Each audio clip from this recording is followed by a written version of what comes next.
په وروستیو کې له بېلابېلو هېوادونو سره د افغانستان اقتصادي او سوداګریزې چارې پیاوړې شوې دي. یو شمېر پانګوال او د خصوصي سکتور استازي وایي له کله نه چې د پاکستان سره سوداګریزې اړیکې بندې شوې دي، افغان حکومت او خصوصي سکتور له نورو بدیلو لارو په استفادې سره له بېلابېلو نورو ګاونډیو او نړیوالو هېوادونو سره ښې سوداګریزې اړیکې ټینګې کړي دي، چې په بازارونو کې د پخوا په پرتله د لوړ کیفیت توکي په مناسبو بیو پیدا کیږي.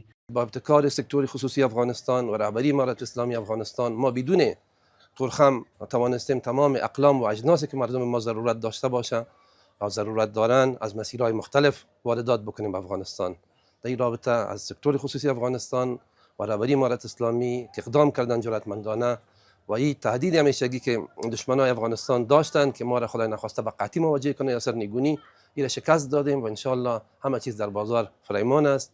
قیمت هم تغییر الحمدلله نکرده و این مجاهدین اقتصادی امارت اسلامی که تاجرای افغانستان است، اینا در کنار ملت توانستند که به شکل خوب به اسرع وقت مسیرهای مختلف پیدا کنند و واردات به مطابق ضرورت یا بیشتر از ضرورت ان شاء الله در افغانستان شده و هیڅ چیز کم بودش نیست. افغان سوداګر وایي چې لا تیر یو کال را پدې خوا سوداګرۍ له بېلابېلو هېوادونو سره د څو سوداګریزو بندرونو له لارې د پام وړ وده کړې ده. افغانستان له نړیوالو بازارونو سره وصل شوی دی. کشور ایران یا ازبکستان، ترکمنستان اینا یک بعد از اینکه تجارت بچله همیشه همکاری کرده ما من حیث یک وسیله مثبت استفاده کردن از راههای ترانزیتی خود و پاکستان همیشه وقتونه راه ترانزیتی خود برای جور کردن مشکل برای ملت افغانستان و تاجرای افغانستان.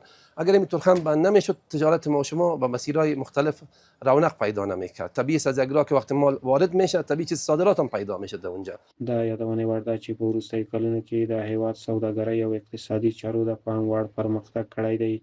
د افغانۍ ارزښت د پخوا په پرتله تر ډېره لوړ شوی دی او اوس مهال د څو سوداګریزو بندرونو له لارې سوداګریزې چارې په ښه توګه روانې دي. همدارنګه د صادراتو کچه هم لوړه شوې ده.